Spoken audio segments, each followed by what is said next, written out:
सन्माननीय अध्यक्ष, व्यासपीठावरील सर्व अधिकारी वर्ग, माझे सहकारी, सर्व मित्रमंडळी, आज आपण आमचा निरोप संवादासाठी सगळ्यात पहिलं त्यांचं अभिनंदन करतो, आभार मानतो की त्यांनी आज कार्यक्रम आयोजित केला आणि ही सगळ्याला गरज असते त्याची. आता मी जास्त काही बोलत नाही, पण तुम्हाला माझ्याविषयी, माझ्या आयुष्याविषयी मला सांगतो. मी 10वी झाल्यानंतर 11वीला असताना 17 वर्ष 2 दिवसात आर्मीमध्ये जॉईन झालो. 28 वर्षे सलग सेवा केली, 28 वर्षे 3 महिने. 28 वर्षाच्या सलग सेवेमध्ये 1987ला IPKF Indian peace keeping force श्रीलंकाला युद्ध लढलं. त्यानंतर 1999ला कारगिलमध्ये, आणि त्यानंतर एक युद्ध स्थिती जशी एक एक्सरसाइज होती OP-320, त्यामध्ये सुद्धा मोठा सहभाग होता आणि मी त्यामध्ये एक महत्वाचं माझ्याकडे पद होतं. त्यानंतर मी जवळजवळ जास्तीत जास्त अहमदनगरमध्ये जास्त राहिलो. मी एक ट्रेनिंग स्कूल होतं, त्यावर मी इन्स्ट्रक्टर होतो. आणि आर्मीमध्ये तुम्हाला माहिती आहे, इंग्लिश दुसरं काही चालत नाही. भाषा हिंदी आणि इंग्लिश, ऑफिशियल भाषा इंग्लिश आहे. त्यामुळे माझ्या जीवनात एवढं इंग्लिश चांगलं नव्हतं माझं, पण त्यानंतर आर्मीमध्ये आल्यानंतर माझं इंग्लिश चांगलं झालं आणि त्यानंतर मला शिकायला मौका मिळाला. मी त्यानंतर आर्मीमध्ये असताना ग्रॅज्युएशन केलं. आणि आर्मीमध्ये कुठल्याही गोष्टीला आपण कुठेही शेवटच्या दिवसापर्यंत कुठेही कमी पडलो नाही. शेवटची रँक जी आर्मीमध्ये ज्याला मिळते आणि जे ऑनररी वगैरे असतात ते किस्मतची गोष्ट असते, मिळते कोणाला नाही. पण जे पाहिजे ते आपण घेतलंच आणि त्यासाठी कष्ट केले, असं नाही मिळालं. यासाठी आपण आपली फॅमिली किंवा आपल्या जे इच्छा हवी सगळ्या आम्ही मारून ते केलेलं आहे. इच्छाशक्ती किंवा कोणा गावाकडे जाणं येणं, असं जवळजवळ मी 18 वर्षानंतर दिवाळीला गेलो. दिवाळीला सुट्टीच मिळायची. ज्यावेळेला दिवाळी असायची तेव्हा ती आर्मीमध्ये असं असायचं, जो सिंगल माणूस राहतोय, म्हणजे मला 7-8 वर्ष लग्न नव्हतं, जे सिंगल राहतो त्याला सुट्टी मिळते दिवाळीला, जे सहकुटुंब राहतो त्याला सुट्टी मिळते, त्याला म्हणजे जा.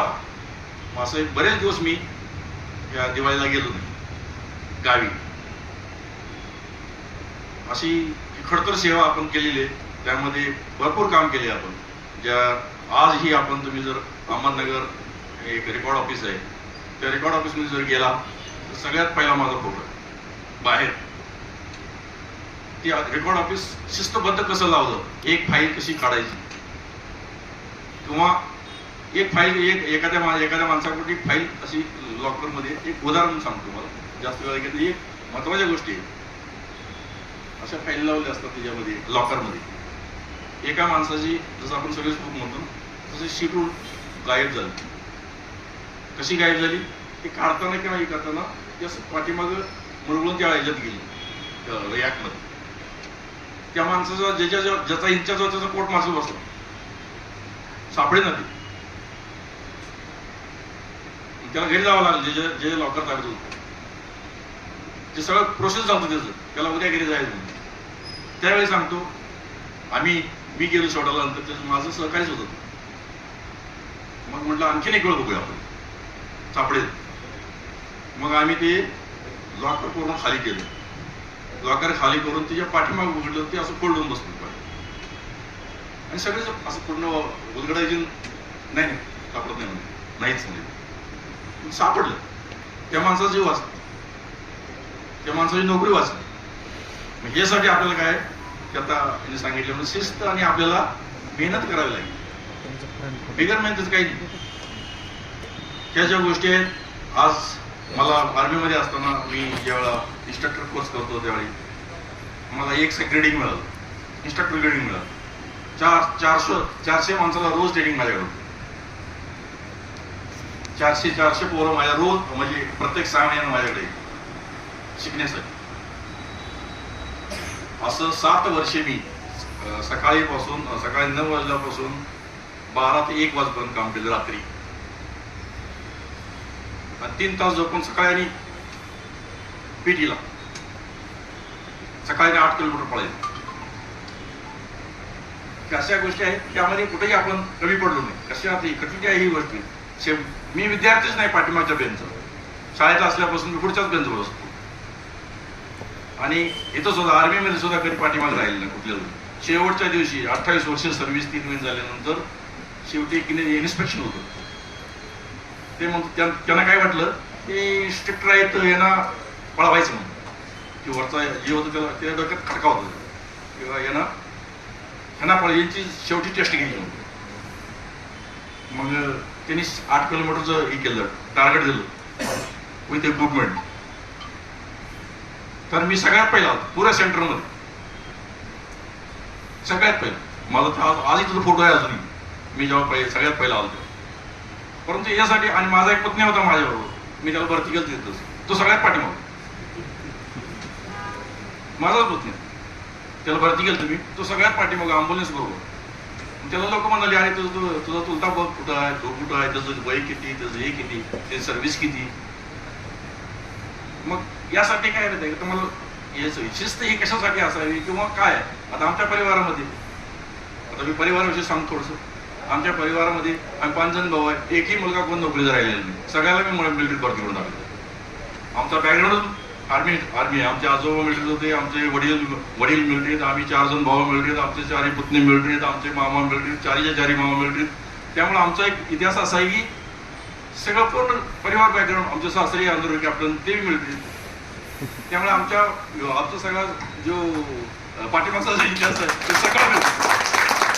त्यामुळे आम्हाला शिस्त म्हणजे दुसरं बेशिस्त माणूस चालतच नाही. आमच्या घरात चालत नाही, खरं सांगतो. आमच्या पूर्ण परिवारात बेशिस्त माणूस चालत नाही. बेशिस्त आला तर आमचे सोनबाई आले, ते आमच्या जेव्हा घर बघायला आले तेव्हा त्यांचे आमचे ते आई म्हणले मला शिस्त आहे, हे असं राहणं काय अवघड आहे.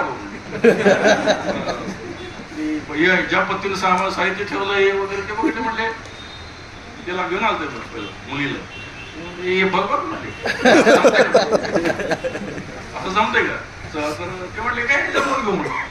त्याने जमवून घेतलं ते माणूस. आणि याचं काय मी असं सांगतोय, शिस्त जरी पहिल्यांदा जरा वाईट वाटली माणसाला स्टार्टिंगला, परंतु शिस्त हे असली पाहिजे शिकलेला. त्यानंतर आणि प्रोफेशनली परफेक्ट माणूस पाहिजे. सगळ्यात पहिला प्रोफेशनल परफेक्ट पाहिजे, तरच तो माणूस लास्ट स्टेज पण जाऊ शकतो. मी कुणालाही कुठल्या अधिकाऱ्याला गेलो, कुठलंही भाषण देत असो, ब्रिगेडियर साहेब असे पाठीमाग बसायचे जेव्हा आम्ही क्लास घ्यायचे. जेव्हा आहे तिथं अजून मला लेक्चर वगैरे अजून तयारी केली तशी जायचं. परंतु आम्ही त्याला हे केलं नाही, म्हणजे असं घेऊन किंवा काय असं खाली आलं काय चुकलं मला चुकलं असं अजिबात. कारण आम्ही रात्रभर उद्या काय शिकवायचं आहे ते संध्याकाळी व्हॉट्सअपवर टाकायला लागायचं, तिथं बाहेर लावायला लागायचं. हे उद्या लेसन आहे आपला म्हणजे पाठच करायला लागायचं. पण आपण कुठं चुकलो नाही, आणि हेच माझ्या आयुष्यात मी कुठं चुकलो नाही हेच माझं सगळ्यात महत्वाचं श्रेय माझं. आणि मी कुठं थांबलो नाही. थांबायचं म्हणजे प्रोफेशनली परफेक्ट. आपण कुठल्याही विभागात जातो, कुठल्याही जातो, सगळ्यात पहिलं त्या ऑफिसचं नाव तरी कमीत कमी माहिती पाहिजे माणसाला. मी बऱ्याच लोकांना बघतो इथं ऑफिसमध्ये येणार ते ग्रामच्या कार्यालय पुढे हो, अरे एवढं मोठं लिहिले हो, लांबच्या लांब आहे किंवा वाचायच नाही, मोठ्याच्या मोठं लिहिलं तरी मला ग्रामच्या कार्यालय पुढे हो. हे कसं असतं, मी माझ्या मुलांना सुद्धा सांगितलं, दरवाजात गेल्यावर पहिलं वाचायचं काय कुठलं ऑफिस आहे, त्याचा हेतू काय आहे, कशासाठी केलेलं आहे. आता माझ्या मुलाला बी, माझा मुलगा माझ्या परिवाराचं सांगतो, माझा मुलगा HDFCचा एरिया मॅनेजर आहे. त्याच्या ऑफिसमध्ये बसल्यानंतर मला बी लाज वाटतो की एवढं जोरदार ऑफिस आहे शिवाजीनगर. मग मी जेव्हा बसलो तेव्हा त्याला मी पहिल्यांदा विचारलं की तुला जमतंय का म्हणते. मग ते म्हटलं जमाल का त्याला, तुम्हाला जमतं ना, आम्हाला जमत नाही. मग तो बी मिलिटरी स्कूलचा विद्यार्थी. मिलिटरी स्कूल पटियाला बोर्डमध्ये 99% मार्क आले. त्याचं पुऱ्या भारतात फक्त 6 विद्यार्थी घेतले होते, आणि त्याचं मिलिटरी स्कूल बेळगावला ऍडमिशन झालं. त्याने मिलिटरी स्कूलमध्ये शिकला. त्यानंतर ते मिलिटरी स्कूलमध्ये त्याला तिथं मार पडतोय भयंकर. त्यानं ती मिलिटरीची भीतीच खाल्ली. ती म्हटलं मी पण मिलिटरीत जाणार नाही. मग ठीक आहे तुला बाकी शिक. मग त्यानं ती हे करून त्याचं सिलेक्शन झालं, डायरेक्ट सिलेक्शन झालं. आता ते एरिया मॅनेजर बरं वाटलं मला. त्यानं त्याच्यापेक्षा चांगलं झालं. मुलगी माझी डॉक्टर आहे आणि आता त्याचं लग्न झालंय. आमच्या घरात म्हणजे असं शेवटी आम्हाला म्हणजे सगळे जे काय आयुष्यात पाहिजे ते सर्व काही मिळालं. पण त्याच्यासाठी कष्ट फार करावं.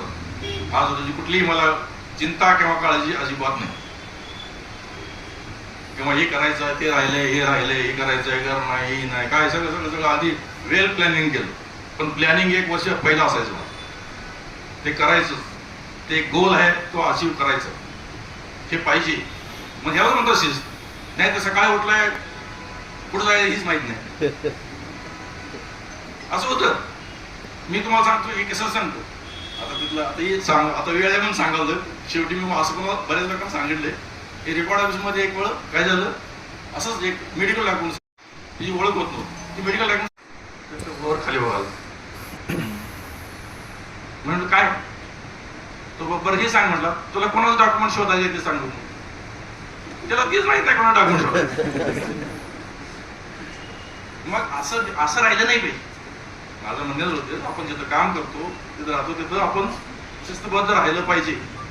आता मी जेव्हा इथं आलो आता लोकांनाही माहीत नसेल, बऱ्याच लोकांना मिळते जे लोकांना माहीत नव्हतं. सर्व्हिसवर असताना आपण एक्झाम देऊ शकतो आणि सर्व्हिसवर असताना VRS देऊन आपण जॉईन करू शकतो. ह्याची एक आर्मी ऑर्डर होती.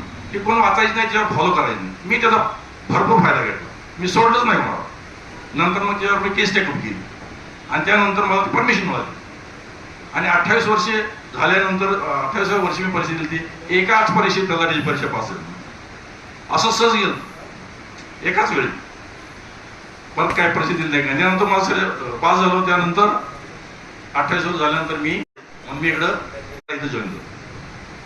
आर्मी सर्व्हिस सकाळ सोडली, संध्याकाळी मी जॉईन झालो. माझी सर्व्हिस कंटिन्युअस आहे. 28 आज जवळजवळ 43 वर्ष सर्व्हिस झाली. कधी खंड नाही नोकरीला. त्यानंतर इथं आलो.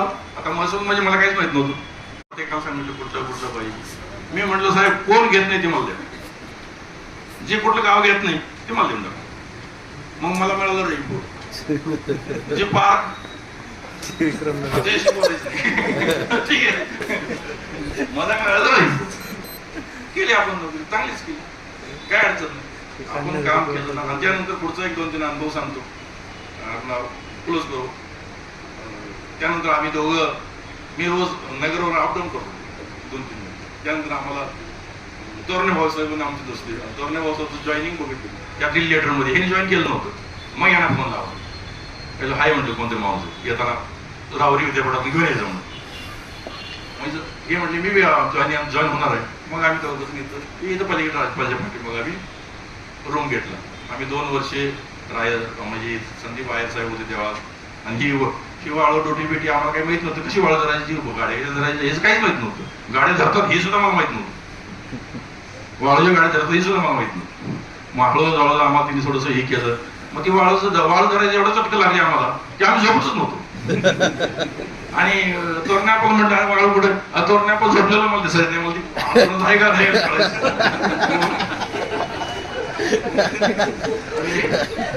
म्हटलं चल म्हटलं करतो माणूस. मी कधीच बघितलं झोपले असं असं.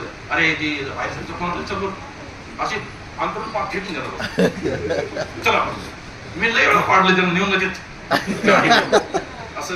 मग खड्डा पडला की 10 वाजता तरी उठणार परंतु सोडणार नाही असं आम्ही 1-1.5 वर्ष त्यानंतर त्याचं लग्न झालं. लग्न केलं. लग्नात माझा सहभाग झाला. मग त्याच्या घरी सांगितलं लग्नाला गेलो. लग्न त्याचं झालं. अशापर्यंत पुढं की असं अशा गोष्टी बऱ्याच आहेत. आता या वाळूविषयी ह्याच्याविषयी आपण म्हणतो ना हे जे आपलं जो काम आहे यामध्ये हे करत असताना आपल्यावरती वरिष्ठाचा विश्वास असतो. मी माझ्या याचं उदाहरण सांगतो. रहीमपूरला मी सर्व एक 5-6 महिने झाल्यानंतर एक चॅप्टर धरलं नदीत. आणि मला माहित नव्हती एवढे वाळू एवढे चलाक असतात. त्यानं काय केलं माहितीये, ते वाळत रुतलं होतं खाली ट्रॅक्टर, म्हणून मी दुसरं ट्रॅक्टर आणलं त्याला लावून काढायसाठी. ते माणूस माझ्या पहिले येऊन प्राणसाहेबाला येऊन सांगितलं त्यानं की ते गडद्या बाजून ना एक ट्रॅक्टर सोडून दिलं आणि एक धरले म्हणून. तोपर्यंत मी इथं आलो, साहेबाला सांगा असं असं ट्रॅक्टर आणले म्हणून. तोपर्यंत प्रांत ऑफिसमध्ये सिरियसदार होते, ते म्हणले अरे ते कसं रे, ते तुझा कोणतं माणूस आलता इथं आणि साहेबाला सांगून गेला म्हणलं की ती गडद्या बाजून एक ट्रॅक्टर झाले सोडून दिले म्हणून. मी मला सारखा बसला, अरे बापरे म्हणलं असं पण होऊ शकते म्हणलं. आणि ते ट्रॅक्टर मी म्हटलं ट्रॅक्टर म्हटलं मी ते काढायसाठी आणलो. मग मी आत गेलो, निशी साहेब होते. निशी साहेब सर असं असं रिपोर्ट लागलाय, असं असं मला कळलं. आणि ते म्हटले मला अरे भाऊ म्हणजे मला हे सगळं मला माहित असते, हे सगळं मला माहिती असते. मी तुम्हाला त्याच वेळी फोन केला असता काय झालं असतं. हे मुद्दाम म्हणून त्यानं सांगितलं हे सगळं मला माहिती आहे, काही चिंता करण्याची गरज नाही. यासाठी वरिष्ठांचा आपल्यावर विश्वास असणं गरजेचं. आणि त्याच ठिकाणी दुसरा ऍक्शन घेतलीच नाही माझ्यावर. माझा पार अगदी डिएसएल केली असते, परंतु नाही. यासाठी विश्वास असणं गरजेचं आणि वरिष्ठाला आपण साथ दिली. आता या कामकाजाबद्दल म्हटलं तर मला या कामकाजाबद्दल पहिल्यांदा लहित करा घ्यायचा. ते तहसीलदार साहेब म्हणायचे ते पत्र दिलं ना तिथं गेलंय की नाही बघा, तिथनं त्या टेबलवरनं पोच झालंय की नाही बघा. अरे बाबा ते पत्र आम्ही दिल्यानंतर ते फुटल्या माणसाचं काम आहे की नाही, काय करायचं आम्हीच करायचं. मग मी मला साहेब एक पत्र दिले म्हटल्यानंतर त्या फुटल्या माणसाची काही जबाबदारी आहे की नाही, परंतु ते तसं नव्हतं. मला नंतर कळलं हे एक काम करून घ्यायची पद्धत असते की आपलं ते त्यांचं काम आहे की नाही माहित असते, नसं तर माहिती आहे त्यांचं काम, परंतु एक काम करून घ्यायची त्यांची एक मेथड असते. ते म्हणायचे ते कधी कधी मिटिंग ते तुम्ही जायचं तिथून हे करायचं सगळं करून घ्यायचं, तुमचं पत्र घेऊन जायचं बँकेत द्यायचं तुमचं द्यायचं. असं कसं काय होतं, आम्ही चालायचं द्यायचं आणि द्यायचं की आम्ही. मग ह्यांचं काय असं स्टार्टिंगला आलो. संदीप आयर साहेब सक्त माणूस होता, त्यांनी आम्हाला की असं संजय गांधीचं आता म्हटलं सगळा कचरा भरला होता रूम मध्ये आणि ते प्रकरण एवढी भरपूर होती. मग आम्ही 5-6 जण आलो. त्या 5-6 जणांनी ती बंडल बंडल बंडल बंडल वाटून दिली. हे सगळं घरावर जायचं आणि तुम्ही ती माणसं आहे नाही बघायचं आणि सगळं चेक करून आणायचं. आता मला संगमनेरचे पूर्व कुठे आहे पश्चिम कुठे मला माहित नव्हतं, पहिल्याच वेळा आले. आणि बाकीचे गेले इकडं तिकडे गेले म्हणून गेले. आणि मला ते पंजाबी कॉलनी ती सिद्ध कॉलनी दिली. पंजाबी कॉलनी म्हणजे पंजाबमध्ये येतं कसं काय. मग मी इकडे तिकडे गेलो, जाऊन बघितलं पंजाब कॉलनी आहे बाबा. मग ते मला जे दिलेली ते प्रकरण ते सगळे मी संध्याकाळपर्यंत ती सगळे आली इकडून तिकडून चहा पिऊन सगळे आले. जे काय काय कोणी काय केलं मी सगळं बघितलं. तर मी फक्त 2 प्रकरण परत आणली होती, तिथे माणसं नाही. आणि बाकी सगळ्यांनी जसं बंडल लिहिलं तसंच होणार. मग ते म्हटले मग यावर असं त्यांच्या मनामध्ये येणार मला कुठलीही ट्रेनिंग नाही काही नाही, मला 7व्या दिवशी रेनकोचा चार्ज द्यावा, कुठलंही ट्रेनिंग नाही काही नाही. त्यांनी स्पष्टपणे सांगितलं याला डायरेक्ट चार्ज होणार विदाउट ट्रेनिंग. कुठेही मी ट्रेनिंग घेतलं नाही, कोणाच्या हाताखाली नाही, कुठं काहीच नाही, डायरेक्ट चार्ज घेतलेलं आहे. पण काम एवढं सांगायचा उद्देश मी माझं काय मोठा पण सांगत नाही, परंतु असं केलं पाहिजे. एक माणूस असतं, दोन प्रकारची माणसं असतात. एखाद्या माणसाला काम सांगितलं की बाबा ठीक आहे नगरला जाऊन ये, जाऊन हे पत्र देऊन ये जाऊन. त्यातला एक माणूस काय असतो, तो 5 सवाल करतो. सर बस किती वाजता मिळेल, मी किती वाजता जाऊ इथनं, दुपारचं जेवण कधी मिळेल, मला संध्याकाळी झालं तर मी काय करू, आणि तिथे गेल्यावर कोणाला भेटू. आणि एक माणूस असतो दिल्यानंतर ते पत्र त्याचं ते शोधणार, बस स्टँड कुठे जाणार, बसमध्ये जाणार, तिथला माणूस शोधणार, पत्र देऊन परत येऊन त्याला सांगणार पत्र देऊन आहो. मग यातला माणूस कुठला चांगला, माणूस कुठला चांगला. तर हे जे असतं हे अंगात पाहिजे. आणि हे कधी असतं ते तहसीलदार साहेबांनी सांगितलं ना, हे फक्त इनिशियल टर्निंग पॉइंटला असतं. आपलं ज्यावेळी नोकरी लागतो ते 1-2-4 वर्षातच शिकतो, मग त्यानंतर नाही. मग ते बिहारसारखं होतं. बिहारचे लोक नोकरी लागली, नोकरी लागून इतकं कष्ट करतात, इतकं कष्ट करतात, मी पाहिली अतिशय कष्ट. नोकरी जशी लागली 2 महिन्यात झालं ती हॉलिडेची लिस्ट बघणार, म्हणजे सुट्टी कधी कधी सुट्टी कधी कधी मिळते एवढं बघणार असं आहे. तर म्हणून म्हणतो की जे आपण काम करतो म्हणजे शिस्तीनं काम केलं, पूर्ण घर पूर्ण परिवार आणि बेशिस्त परिवारांचे तुम्ही पाहताय. आता रोज पेपरला वाचतोय आपण, फोन मर्डर ते पळून गेली, हे गेलं ते गेलं, ते झालं, असं झालं तसं झालं, त्यानं आत्महत्या केली. हे कशामुळे होतं? त्याचं कारण हे आहे, आपण आपल्या परिवाराशी संलग्न नसतो किंवा आपल्याला तिथे जाणंही नसतं. आपल्याला काय येऊन जाऊन घरी गेलं, पोरं कुठं पळाले काय माहित नाही, यानं लागलं गौतम पाटीलचं गाणं बसला असं नसतं. तुम्ही ते बघितलं पाहिजे. माझा मुलगा कॉलेजला जात होता, मी एकच माणूस आहे कॉलेजला सुद्धा, मी नगरवरनं मिलिटरीची गाडी घेऊन जातो. ते प्रिन्सिपल म्हणला एकच विद्यार्थी, मी म्हणलं याचं जर काय चुकत असलं तर मला लगेच सांगा बरं ना, किंवा कुठं बेशिस्त वागत असेल तर मला सांग. मग त्यानं त्या शेवटी संमेलनामध्ये सांगितलं एकच पालक आहे म्हणतात जो हर एक महिन्यानं 2 महिन्यानं येऊन आम्हाला भेटतो, शाळेत कॉलेजमध्ये जातो. आता कॉलेजमध्ये कोण जातं का? ते काही बालवाडी थोडी रोज जाऊन बघायचं. पण मी गेलो, त्याचं फळ आहे. मी तुम्हाला यासाठी सांगतो की आपण शिस्तबद्ध असलं पाहिजे. आता बऱ्याच लोकांना लय शिस्त मला वाटतं की, परंतु याचं फळ कधी मिळेल माहिती आहे का? ज्यावेळी तुम्हाला ज्यावेळी असं वाटेल की बाबा आपला परिवार अगदी सुखी आहे, समाधानी आहे. आज माझ्या परिवारामध्ये मला काहीच काळजी नाही, सगळी सेटल. पूर्ण आमच्या 5 भावामध्ये कुठं कोणालाच काय काळजी नाही, सगळं शिस्त आहे, घर आहे, सगळं घरदार आहे, सगळे पैसा आहे, सगळं काहीच अडचण नाही. नाहीतर मग असं होतं ना, मग शेवटी कोणाचा मी गाडी सुद्धा गाडीला GPS लावली, त्याच्या सुद्धा पोराच्या अजूनही गाडीला GPS किती वेळ चालतो म्हणून तेच कधी ऑक्सिजन नाही. ह्या गोष्टी शिकल्या पाहिजेत, आपण शिकलं पाहिजे, आपण सुद्धा त्या अंमलात आणल्या पाहिजेत, आपण केलं पाहिजे. आता तुम्हाला आपल्या ऑफिसमध्ये सांगतो, आपण जेव्हा सकाळी, आता खास करके नवीन साठी बरं का, ज्यावेळेला आपण ऑफिसमध्ये जातो त्यावेळेला आपल्याकडे एक 10-20 माणसं असतात, 10-20-50 वर असले समजा. ते आपण गर्दी कशी करायची? सगळ्यात पहिलं आपल्याला काम शॉर्ट आउट करायला आलं पाहिजे. पहिलं कुठलं, दुसरं कुठलं, तिसरं कुठलं काम करायचं, ही जोपर्यंत ज्याला अक्कल नाही तोपर्यंत त्याचं काम कधी संपणारच नाही. त्याचं कारण सांगतो. आपल्याला गेलो ऑफिसमध्ये की 20-30 लोक असतात, आपण काही नाही खाली बघून गरज लागलेला असतो, नोकऱ्या काढ काय करते. शेवटचा माणूस आपल्याला 3 तासानंतर येतो, त्याचा नंबर लागतो. त्याला आपण काय म्हणतो, आल्यानंतर ते काय विचारतो, मला एक घराचा उतारा पाहिजे होता. आता त्यानं 2 तास थांबवून त्याला घराचा उतारा आमच्यावर आहे का? नाही.